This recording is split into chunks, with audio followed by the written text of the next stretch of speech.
Israel's ruling coalition gets stronger. Israeli democracy gets weaker. It's Unholy. I'm Jonathan Friedland in London. And I'm Yonit Levy in Tel Aviv.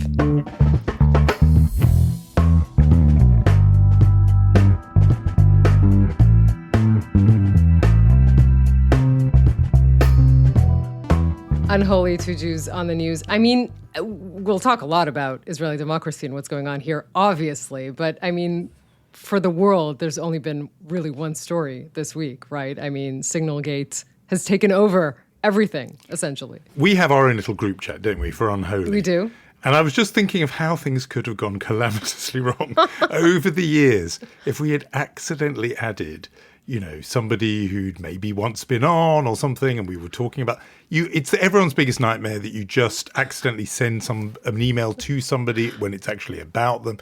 All those variations. I've been warning you about these things, by the way. I mean, they will eventually happen. No, it's a huge danger. People always are alive to it. But even if you and I did that, and even if we'd been doing it since the podcast began and there was somebody on that group, it wouldn't matter because we're not actually launching missiles at an enemy. Hey, speak for yourself. We don't, from where you are, maybe. We don't have these national security information. It doesn't really matter. But the one group chat where you really, really don't want somebody else in the chat is that one. But it turns out friend of the pod, Jeff Goldberg, who has been on once or twice with us, was this week.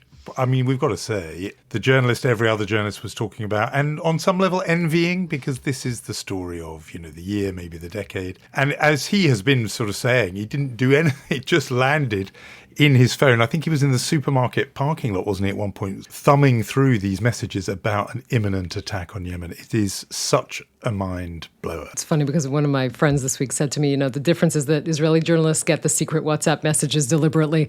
We will get to the Signal story, Signalgate, later in our show, and also so much news obviously coming out from Israel this week, always is. But I think that we should just mention to our listeners that we have 2 extra episodes out for our Patreon subscribers. We talked about books, you and I, something we tend to do often, and we answered your questions as well. So that's out on Patreon. Yeah, we did a few little book recommendations, things we have read, things we're looking forward to reading. So people of the book, that is the place to go for that bonus episode. You can do that. To get those bonus episodes, to be a friend or family member of the podcast, it's patreon.com/unholypod.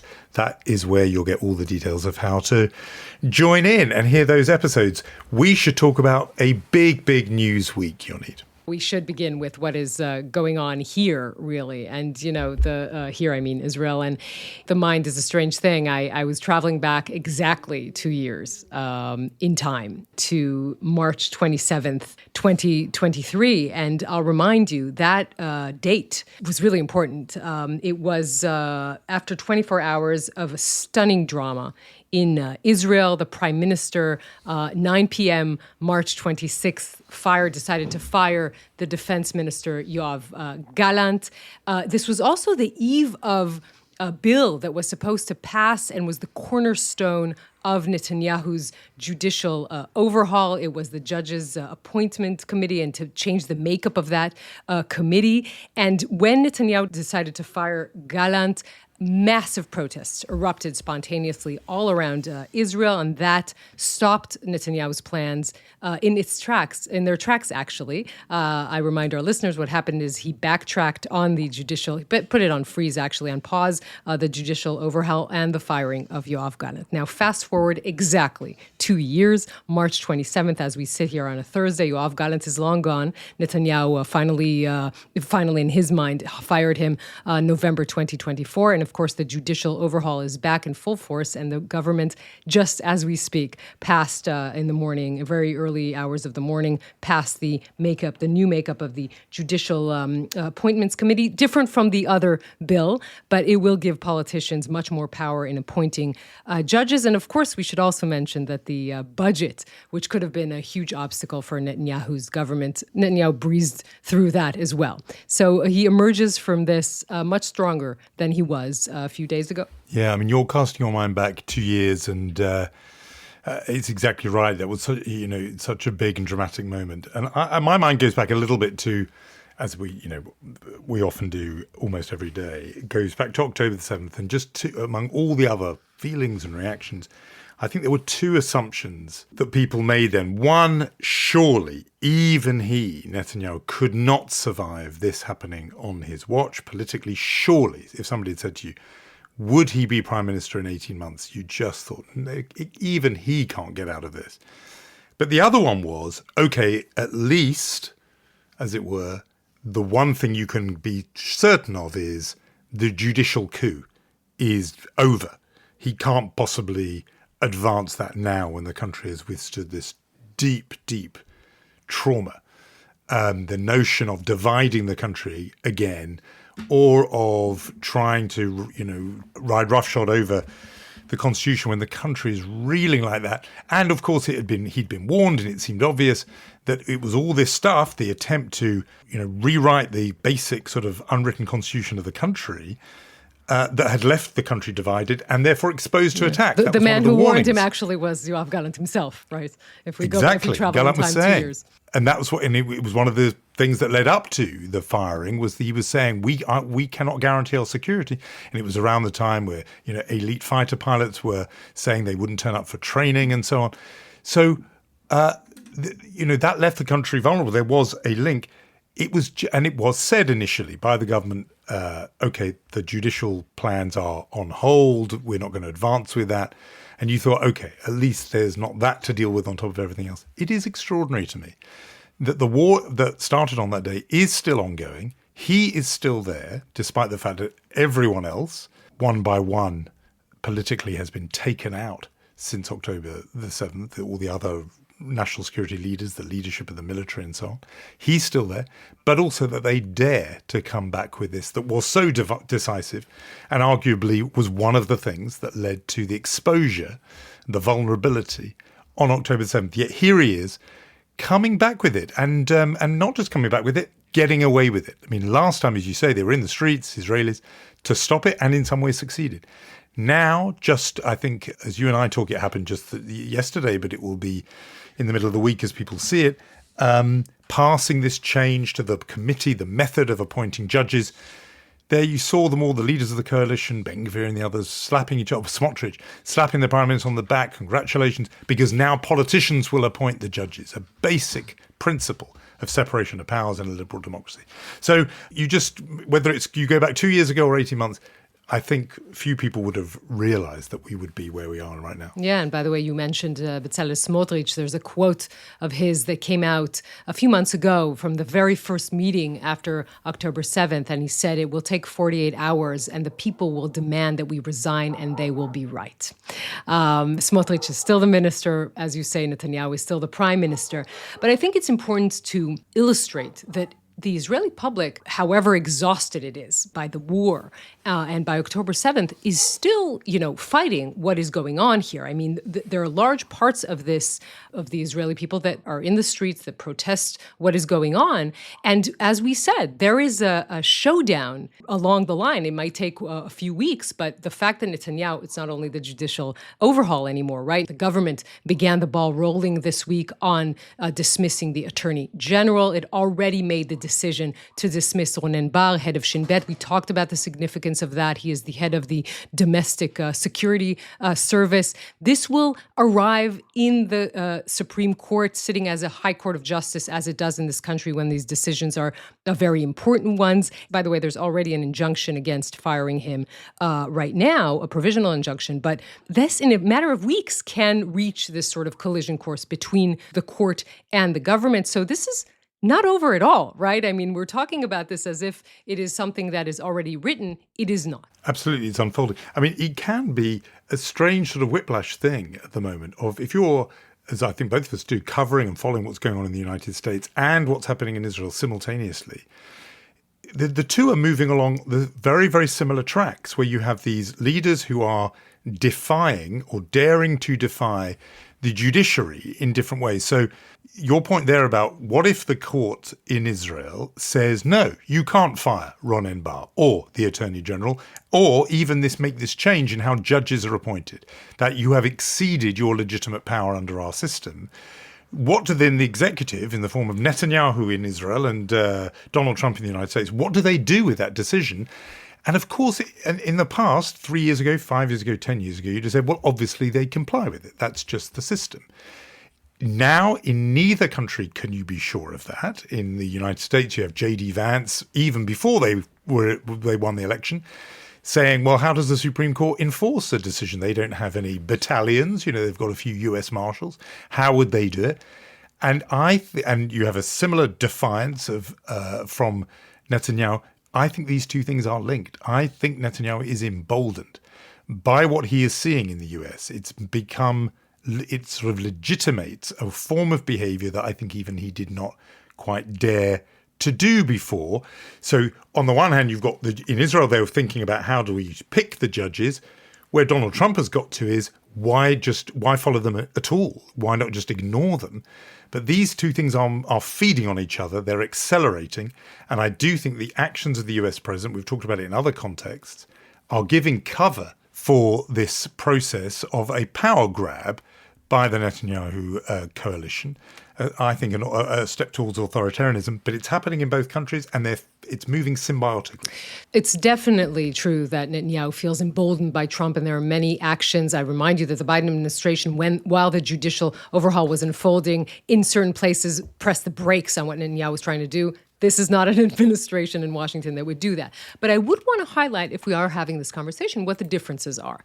Israel and the United States are different countries, obviously in size and other matters. But relevant to this discussion, Israel is a country that is dependent upon its military. And the military is dependent upon reservists. And if these reservists, who have been doing hundreds of days of reserve duty over this past year and a half, will see two things happening. One, that the government intends to or is encroaching upon this plan to, conquer parts of Gaza and stay there. That is one thing. And the other thing is to move forward with the exemption of ultra-Orthodox from military service. As a war is going on, there will be questions on how many of these reservists will show up. That is one thing. And the other is, and I remind you that these plans were set out by Donald Trump pretty meticulously before the election. People who were voting for him knew what he was standing for. The judicial overhaul, as Netanyahu, or more accurately, his justice minister, moved forward with these plans in January of 2023, was not something the Israeli public was informed. They maybe spent 10 minutes talking about it before the election. So a lot of this anger is also over the fact that this was not, something that was planned. I think these are two major differences, and that might lead to a completely different, trajectory in what is on the table here in Israel. Yeah, I think that first point about the nature of a conscript army, a civilian army, and how that depends on popular consent is a really important point. I mean, on the second thing, of course, there are plenty in the United States now saying, well, we didn't know he was going to do this. We thought he was just going to lower the price of eggs. Consider me, and they now are shocked to discover that Donald Trump has contempt for basic democratic norms. I mean, you can tell that I don't think that's a surprise that has much validity. If only they knew. The signs were all there. I would just say one other thing. One of the arguments being made by Yariv Levin, the justice minister, and others, is that this has somehow brought Israel into line with other countries. This is nothing to be frightened of. This change to the Judicial Appointments Committee to bring it under political control so that now the Knesset, the majority in the Knesset, i.e. the government, can determine pick the judges. Oh, that's just the same as other countries. That is such a disingenuous argument, and it's worth, I think we've done it before on here, but it's worth repelling again, because the difference about Israel, what makes it a kind of outlier case, is with these other countries if they do have political oversight of judges, they have a whole battery of checks and balances and restraints on executive power. The executive in Israel is unusually unchecked and unrestrained.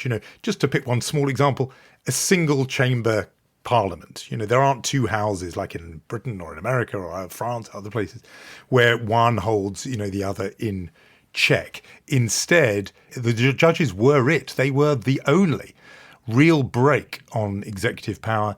And here is Netanyahu, focused, laser beam on removing this only obstacle, this one and only obstacle to his power. So I think that's a very, I think people should be on their guard against thinking of well, maybe this is just bringing Israel into line with other places. It really isn't. The other thought that crossed my mind was, I don't know whether this ever gets reversed. I know that the opposition leaders, Lapid and others, have been saying one of the things we will do is row this back and we'll return the judicial appointments process to how it was. I'm not so sure, because I think once people are in that chair, the Prime Minister's chair, it's very tempting to have untrammeled power. And so that's why, in some ways, the right who are supporting Netanyahu should be careful what they wish for, because they could be handing this unbelievably mighty power to a future government of a very different complexion. Yeah, it's a difficult thing to reverse, because what this new law essentially says is the politicians will have the power to appoint judges. And the minute you give politicians on each side, by the way, that power, then to expect anyone to backtrack this, I think will be problematic. As you mentioned, Israel doesn't have that many checks and balances because it's a coalition government. So the government has a majority in the legislature. We went through this a lot when we talked about the judicial overhaul, to say nothing of the fact that the basic laws in this country, which are sort of a skeleton or the beginning of a constitution, can be changed with a majority of 61. The Knesset has 120 seats. So you see where we're going with this.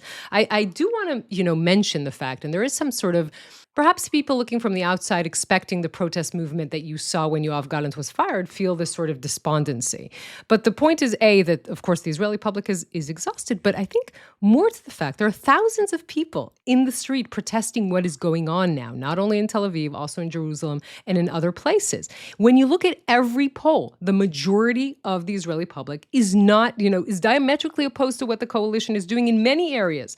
The fact that there's no commission of inquiry, the fact that the hostages aren't back, the fact that there are no elections now, all of this, you have a majority in the Israeli public. So at the end of the day, you can say that the next goalpost for Netanyahu is in a year from now when the next budget is passed. But I think there will be a lot of signals before that. And of course, the red line for anyone protesting this government will be, as we mentioned, if in a few weeks the Supreme Court will decide, or the High Court will decide, that Ronen Bar can't be fired as head of Shin Bet, and the government defies that, that is a red line that will obviously, create this widespread protest movement here in Israel, or reignite it, rather. Yeah, and if that happens, that is the dictionary definition of a constitutional crisis.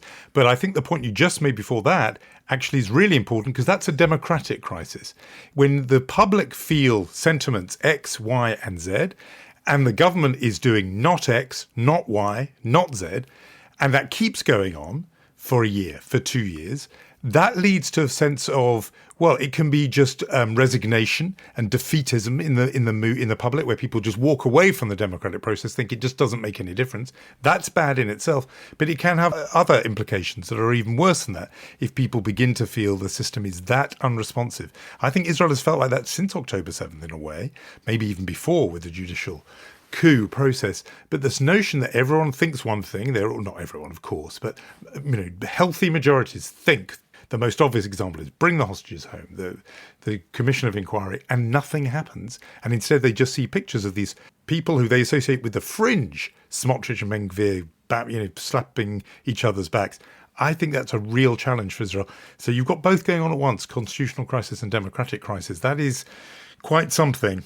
And a war. So let's talk about that, because that hasn't gone away. This threat of Netanyahu's to say, if you do not comply, Hamas, meaning returning the hostages and so on, we will take land, we'll take more of your territory. And this was addressed even to the people of Gaza. If you don't rise up against Hamas, we will take more of your land. A couple of things on that, and just before you give us the sort of context, what leapt out at me was, again, this emboldening. I think Trump's, Mara Gaza plan to turn it into a resort emptied of its people has again widened the Overton window, if you like. It's widened the parameters of what is permissible public discourse. And so now the idea of retaking land out loud is the sort of thing he might have whispered in Hebrew to his coalition partners to keep them on side. He's now making it much more overt.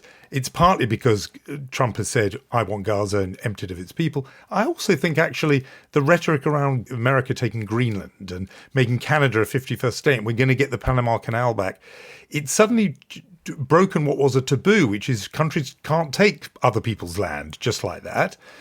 And the backstop for that was, succession of American presidents. Now, even if they departed from their own stated principles, now you have an American president who's saying, yeah, we're in the 19th century now, and it's a race the strongest will survive. It's might is right, law of the jungle. And Netanyahu is acting on that script and thinking, I can take land in Gaza. It strikes me as being an extraordinary thing to say because it was embedding Israeli forces, Israeli conscripts more in Gaza as occupying forces, right on the ground in a permanent way. It hasn't worked out so well. I mean, that situation of being this kind of, occupier, it's not as if it's brought peace and light and comfort to Israelis over the last 50 plus years. It hasn't. And to suggest deepening it seems to me, even before you get to the morality of it, an extraordinary myopic vision for his country. Yeah, and there are questions here. Is it an attempt to reverse the disengagement from Gaza in 2005? Is it even an attempt to reverse the Oslo Accords of 1993? But I don't know if we should go that far. The question here is, first of all, are these public statements made to pressure Hamas into saying, listen, you have to move forward with some sort of release of hostages, or else this is what we're going to do? Because, for example, the military is saying quite clearly, we don't have an intention to occupy Gaza. Perhaps for the time being, until this is resolved, until the hostage crisis is over. So maybe some sort of presence in the perimeter, the border between the Gazan envelope and Israel and Gaza, all kinds of things like that. But no one in the military intends to reconquer Gaza. So this could be part of that statement. Are there extreme parts of this government who would like to see Israel, reconquering Gaza and even resettling it with Jewish settlements? Quite clearly, yes. I don't think that the bandwidth of the Israeli public is there. In the meantime, what we are seeing in Gaza are pictures that you kind of need to pinch yourself to believe that this is happening, but actually protests against Hamas, thousands of people in different areas. And to me, what seemed really interesting is that some of these areas are really Hamas strongholds. So you have Sujaiya, you have Jabalia, you have Khan Yunis, I remind you, the Sinwar family stronghold. People protesting against Hamas there. That is a very interesting development of the past, couple of days. Oh, I couldn't agree more. I find it very moving to see people doing that. We should remind listeners of quite how brave you'd have to be to protest against Hamas. The extent to which Hamas is itself a dictatorship ruling Gaza that does not allow or brook any dissent at all. The men with guns enforce that. But, is perhaps not always seen. It requires great courage for these people to do what they're doing. They are taking a mortal risk by doing it. But the language they said of just, be gone, you hear some of them saying, and just, you've only brought misery and enough. I'm interested, though, to hear from you on how those are being understood in Israel, because you could take this either one of two ways. Either, if you're a supporter of the government, you could say, well, this just shows that our strategy of returning to war, breaking the ceasefire, is doing what we've always said we wanted, to trigger that moment where the population of Gaza peel away from Hamas. This shows you it works. Then, on the other hand, what the people in Gaza that I've seen in reports who are speaking, the people protesting are saying, is we want to have some other authority here other than Hamas, as if to say, if there were a day after scenario of some new body that was allowed to even be discussed, which so far Netanyahu has never done. He's never talked about either Palestinian Authority or technocrat. He just only talks about, total victory for Hamas before he even considers it. It seems to me that if you were offering people in Gaza that political horizon and made it seem like it was real, that there was a chance somebody other than Hamas was going to govern, they would be out on the streets in their tens and even hundreds of thousands. because that would suddenly seem a realistic prospect. So you could take the same data point, these protests, and say this shows Netanyahu is doing the right thing, or says you've done exactly the wrong thing, you need to change course. So how is it playing where you are? Well, there are a few Israeli officials, I think the defense minister, Israel Katz, among them, saying to the people of Gaza, continue your protest. That is, there are others in Israel that are pointing out that this is ill-advised, that any sort of public statement about this is probably a mistake, because whoever, and you call them brave, and they indeed are, the people who are protesting against Hamas in Gaza, I assume they are not avid Zionists as well. Another thing that Israel has noticed, by the way, and this is interesting, it's not answering your question, but I'm just mentioning it, is the fact that the Palestinian Islamic Jihad was attempting to fire rockets from exactly these areas where the protests were. And of course, that's very clear why. They wanted Israel to respond, to retaliate and shoot back at these protesters, thus achieving, Hamas and its sadistic thinking. And of course, Palestinian Islamic Jihad working for them in that regard, thinking that would be for them a win-win, right? Israel be blamed for killing civilians and also somehow clamping down on these protests, which, by the way, Hamas has not been doing so far. So you see Hamas sort of with these comments saying these riots are incited by enemies of the Palestinian people, of course, the finger being pointed at Israel. It's a really interesting story. I don't know how it will develop, but all eyes are on this. So it would be very hard, I think, for Hamas to do what they usually do, which is to round up these people and hurt them in some sort of way. Yes, and just to be clear, I wasn't in any way suggesting you need the endorsement of the likes of Israel Katz. Of course, that would be the kiss of death for these protests. Rather, what I was saying is if there were signals from Israel even long ago that change is possible, that Israel could exist alongside a Gaza that is led by someone else, that would encourage people to install the someone else. But because Netanyahu seems to suggest there are no options on the table but either, in effect, Hamas or Israeli occupation, I think that has meant the space in which an opposition movement could have flourished before now has not been there. But no, absolutely right. You don't want to hear Israelis backing these protests. Look, a couple of other milestones that both of them grim, really, that we should speak of. The publication of a list of names of the 50,000, estimated 50,000 killed in Gaza over the past 18 months, breaking it down even by percentages, and people will be horrified by the percentage in this breakdown of these figures.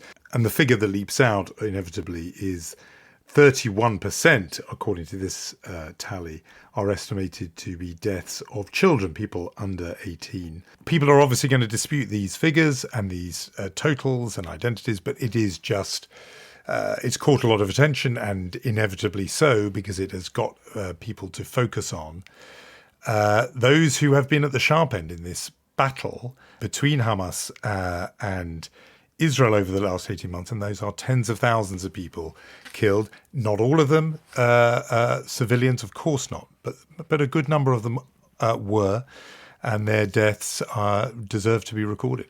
Yes, I mean, first of all, it's a very long list, and there have been many who have been going through that list because by age, by gender, and I think attempting to say, and it is a convincing argument. I didn't dive into the numbers in that, sort of way, but the ratio of combatants to civilians is either 2-1 or 3-1. And this shows that Israel was trying to be as careful as possible.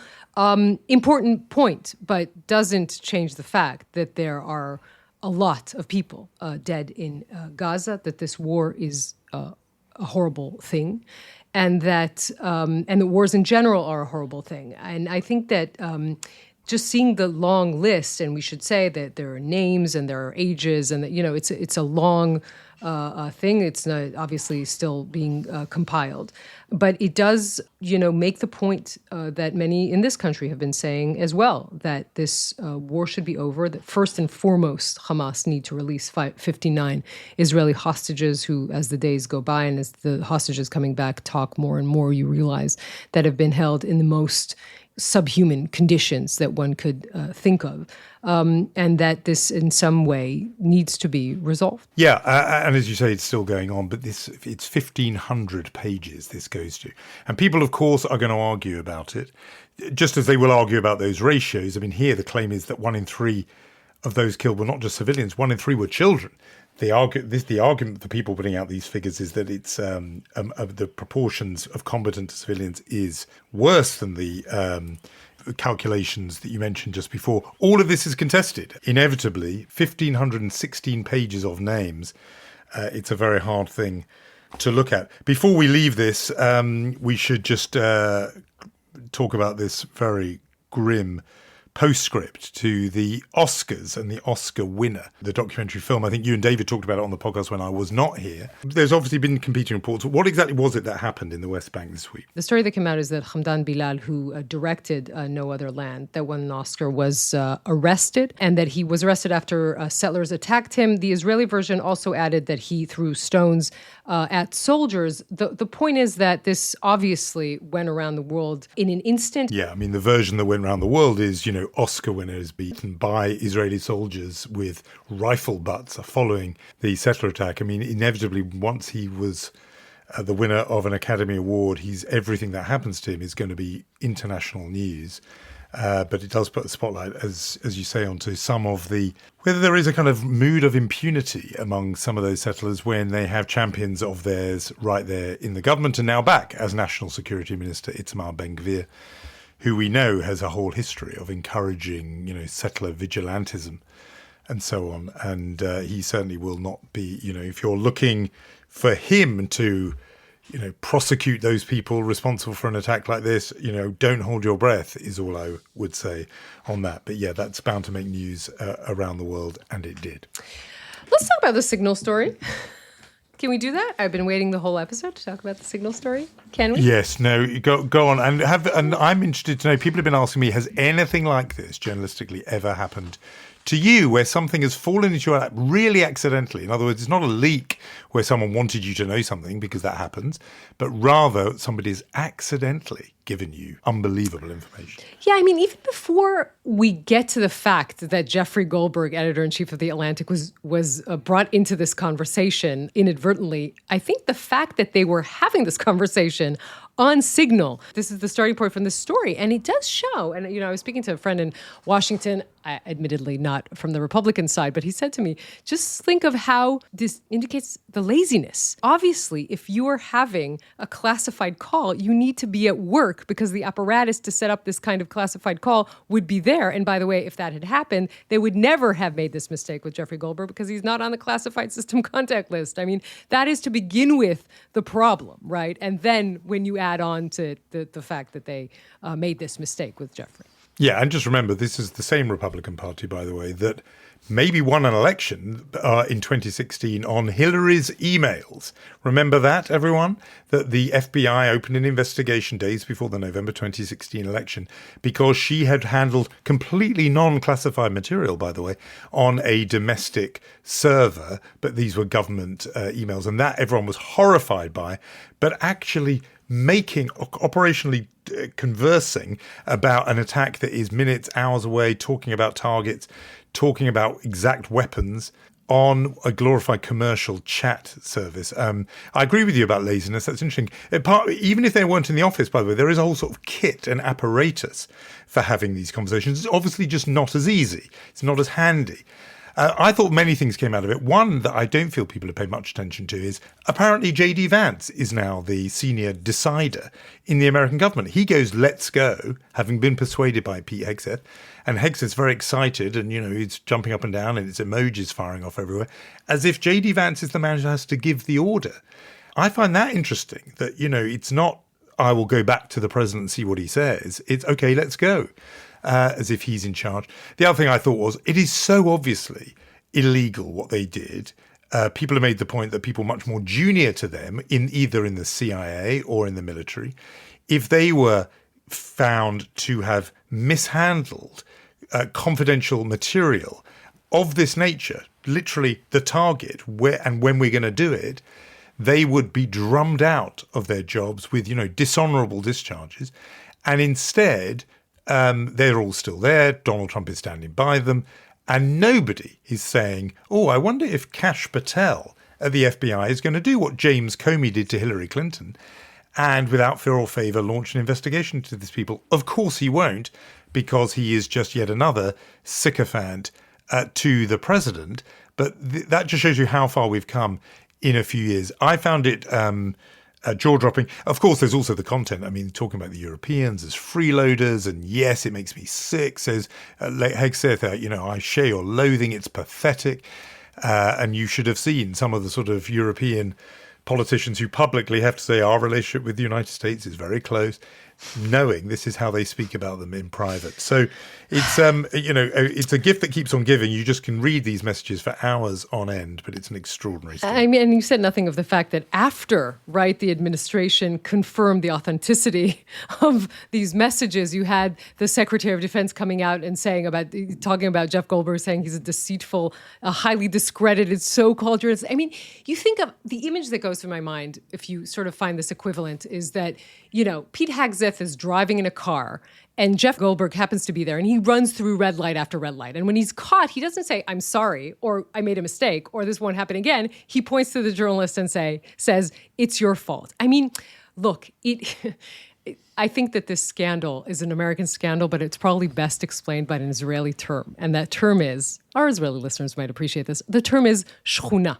Now, shchuna literally means neighborhood, but figuratively it means when something is supposed to run, in a well thought out, serious, professional way, and it actually runs like an amateur neighborhood theater production. And that is what it feels like here. It's a shchuna. I wonder what the origin of that was. That's great. Okay. So, like Amdram. Okay. So that is what it is. Look, I mean, at the end of the day, first of all, at least we realize what the quietest creature on earth is. And that is, of course, Republicans in Congress who are now, asked to defend this White House. That is a very quiet creature. But, I mean, to me, this is really, it's indicative of so many things. By the way, it's also indicative of how many cooks there are in this kitchen. Why are there so many people? I mean, there's Marco Rubio and there's Steve Witkoff and there's, at the end, and it's Mike Waltz who will probably take the fall for this. But so many people dealing with this. And Jeff Goldberg. Yes. He's just sitting there quietly. and our very own JF is waiting to be, added to this kind of list one day. Oh, it doesn't I would have to love be that. only the JGs. It can be the JFs. He handled it. I have to say, he handled it brilliantly well because he exited the group himself. He didn't publish initially details that he thought were sensitive. They then say, oh, none of it's classified. It's all fine. So he rightly releases it all. Yeah. And he didn't go with it too early. I think, and he waited, didn't he, till the attack had happened because he thought he was more responsible about American national security than they were. Yeah. I mean, that's the amazing thing. He held stuff back that he thought could endanger American service personnel. They weren't thinking that when they were on this commercial app. One thing to mention, Steve Witkoff, the envoy, was in Moscow when he was on this chat. Do we think the Russians do not know how to get into the phones of visiting officials? I've spoken to government officials in this country who say the second you land in Moscow, you hand in your phone because you know that if you do anything on it, it will be read it is assumed it will be read by, the FSB, the successors to the KGB. You don't do it. And there he is on an unbelievably militarily sensitive group chat while sitting in Moscow. So I think the translation of Shchuna is amateur hour here. It's what we would say. Look, this you is got amateur it down hour. already. And, that the clowns are in charge, these jokers. But what Trump is testing here is a rule he would have learned from Roy Cohn, never admit defeat of any kind. And in a way, if you say it's not a big deal and you've got a media echo chamber to reinforce that, eventually the media will have to move on to something else and he'll get away with it. It's only if you are yourself embarrassed or even ashamed that these things have traction. And you just realize something which Donald Trump internalized decades ago, which is no one is more powerful than a shameless man. Because if you have no shame or embarrassment, Hegseth, Waltz, the others, you can just stay on and do what you do, because how much longer can you sustain that pressure? Do not think there is not someone in Balfour Street in the Prime Minister's office who hasn't himself internalized this lesson. You can only be humiliated if you sort of agree to be humiliated. And Trump and Hegseth and the others are not, even though the rest of the world is just open-mouthed and slack-jawed in disbelief at this display of amateurism and recklessness. And let's just, I think, summarize this conversation with the headline from The Onion. Teen warned not to accept group chat invites from national security advisors she doesn't know. That's very good. I thought The Onion have really surpassed themselves. Did you see the one from them with Mike Waltz says, "I've messed up at work again," in message to wife, National Geographic editorial staff. It's just it's for satirists. It's unimprovable.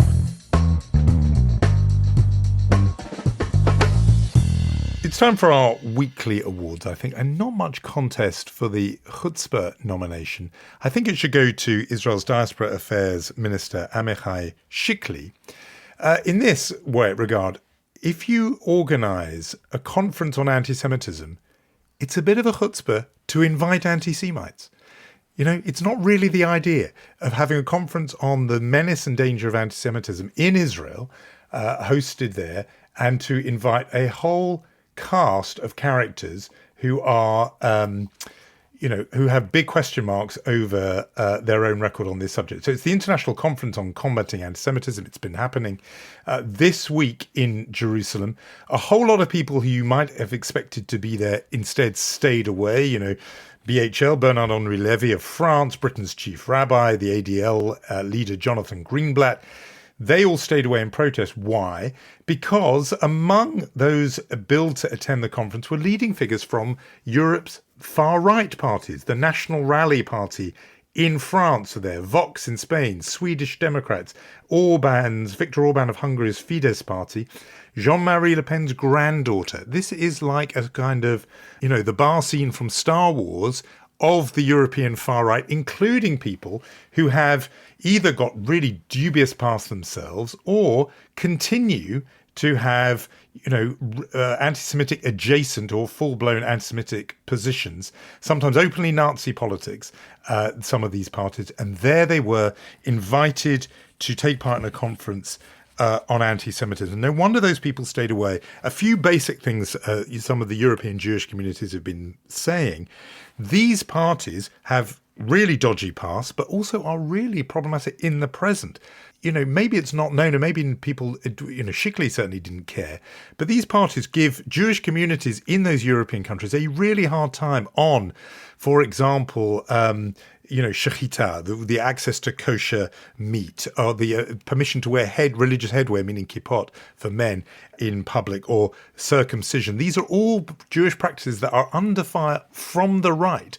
There's so much obsessive focus, and I understand it, on the challenges from the left that people have forgotten the parties on the right make Jewish life very, very hard for these communities. This decision was taken without consultation with the European Jewish communities, over their heads, and it makes life very, very difficult, partly because a lot of these parties are rampantly anti-Muslim, and a lot of these Jewish communities do need and do have and work hard to build good relations with their Muslim community neighbours in those countries. So it's a disaster for those communities, and that's why so many of those people who are, who have very good records on anti-Semitism decided they wanted to have no part of this ridiculous farrago and in Israel, in which a conference on anti-Semitism decided to invite anti-Semites. So a chutzpah award to Amichai Shikli, I think. Yeah, it is a crowded field this week, so I'm just going to add, I'm not subtracting Shikli in any way, but I will add another minister in this government, Yitzhak Goldknop, who, I remind you, a budget that just passed and has added budgets to ultra-Orthodox institutions and, of course, budget cuts to many other parts of Israeli society. And we are also discussing this a lot on the podcast, the exemption bill that will be at some point presented in the future that exempt the ultra-Orthodox. So there are 2 points to mention about him this week. One is that he was taped while in an event at a wedding chanting, "We will die and not enlist," which has become this sort of popular song for the ultra-Orthodox that continues. "We do not believe in the rule of the heretics. We do not report to the other offices. This is a minister in the government. We should add a few days before that, he said the quiet part out loud when he mentioned that there were housing resources in Bet Shemesh, it's a city near Jerusalem, that were meant for the general public. And he, how shall we say, moved that towards the ultra-Orthodox. All of this said out loud. There was a public outcry, by the way. He decided to resign from his second ministerial role in the prime minister's office. As someone told me this week, he resigned from the office no one remembered he had, but he stayed on as housing minister. That's still happening. But the reason he decided to resign is not all of the above or the outcry, but because he said that the draft bill exempting ultra-Orthodox is not moving fast enough. The lack of progress is what upset him. I think he's also a pretty good candidate for the Chutzpah Award this week. I think we have to split it between them. It's a split decision. They can share it. Like the two jobs, they can share it. I like the idea of the Orthodox minister with the second job. That's the job he will never be seen dead in. That's the synagogue he'll never go to. That's amazing that he's got the two jobs. No, worthy winners both, I think. What about our Mensch? Yeah, I mean, our Mensch goes to a man who, has really beat the odds. He's a hero here in this country. And I think beyond that, it's Eli Sharabi, who was released from Hamas captivity after 491 days. I'll remind you, his wife and his daughters were murdered on October 7th. His brother, Yossi, he was also abducted. The military think he was killed by Israeli bombs, tragically, after more than 100 days in captivity. Eli returned, and he managed, first of all, to give an interview to Ilana Dayan. We mentioned this interview in which he goes through all of the harrowing details of his captivity and how he was basically starved for hundreds of days. And he managed to fly to New York, to the UN. He spoke in front of the UN Security Council, and he said to them, where were you? Where were you when I was held captive for 491 days? Where were the international organizations? Where was the Red Cross? Where were you? Your eyes have to be focused on this man. You can't look away when he speaks. He knows more than anyone else on the planet what it means to go through this horrendous experience. And I think that, just to look at him is to see also the sort of power and resilience of a human that went through the most horrendous experience and lived to tell the tale. Yeah, and that would have taken great courage to go and speak at this huge international forum so soon after his release. That's quite something. We have come to the end of our time, I think. Remember, as we said at the start, you can be a friend or family member of this podcast. Lots of you are doing it. You go to patreon.com/unholypod and you can see all the details there, including those bonus episodes we mentioned. So do join your fellow listeners there. And we have some thank yous. A big thank you to Michal Porat, and you and I will meet next week. See you then.